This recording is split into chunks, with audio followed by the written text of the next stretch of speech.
Friends, welcome to Raji kitchen. இன்றைக்கி mutton சுவையில் meal maker gravy எப்படி வைக்கிறதுன்னு பார்க்கலாம். வாங்க வீடியோக்குள்ளே போகலாம். அதுக்கு முன்னாடி சேனலை சப்ஸ்கிரைப் பண்ணுங்கள், ஷேர் பண்ணுங்கள், லைக் ஒன்று கொடுத்துடுங்க.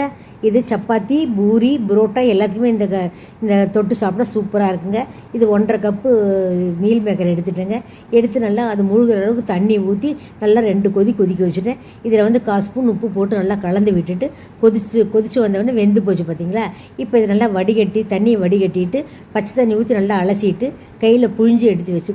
தனியாக எடுத்து வச்சுங்க. இப்போ தாளிச்சிக்கலாம். இதில் பட்டை, சோம்பு, கிராம்பு, ஏலக்காய், பிரிஞ்சி இலை, மகாராஷ்டிரா மொக்கு எல்லாத்தையும் எடுத்து வச்சுருக்குங்க. இப்போ 2 ஸ்பூன் நல்லெண்ணெய் ஊற்றிக்கிங்க. ஊற்றி இந்த சோம்பு பொரி விட்டு மித்த எல்லா மசாலா ஐட்டங்கள் போட்டு எல்லாம் ஒரு வதக்கி விடுங்க. இதில் 1 ஸ்பூன் கஸ்தூரி மேத்தி போட்டுக்குங்க. இந்த கிரேவி நல்லா வாசனை கமகமான்ட்டு இருக்கும். போட்டு 2 ஸ்பூன் மிளகாய்த்தூள், 3 ஸ்பூன் மண்டித்தூள் போட்டு நல்லா கலந்து விட்டுக்குங்க. பெரிய வெங்காயம் ஒன்று பொடியாக நறுக்கி வச்சு அதையும் எடுத்து போட்டு வதக்கி விட்டுக்குங்க. 2 சின்ன தக்காளி பழம், பெருசாக இருந்தால் 1 கூட போட்டுக்கலாம். போட்டு நல்லா மிக்சி ஜாரில் அரைச்சி எடுத்து வச்சுருக்கேன். எடுத்து போட்டு நல்லா கலந்துக்குங்க. இது இப்போ 1 ஸ்பூன் இஞ்சி பூண்டு பேஸ்ட்டு எடுத்து போட்டுக்குங்க. இது தேவைக்கேற்ற உப்பு போட்டு இந்த மீல் மேக்கர் எடுத்து வைங்க. மீல் மேக்கர் எடுத்து வச்சு நல்லா கலந்து விட்டுக்குங்க. பச்சை வாசனை போகிற வரைக்கும் கலந்து விட்டு 1 டம்ளர் தண்ணி ஊற்றி நல்லா கொதிக்க வச்சு இறக்கி வச்சுருங்க. இறக்கி வச்சுட்டு 1 லெமன் புழிஞ்சு விட்ருங்க.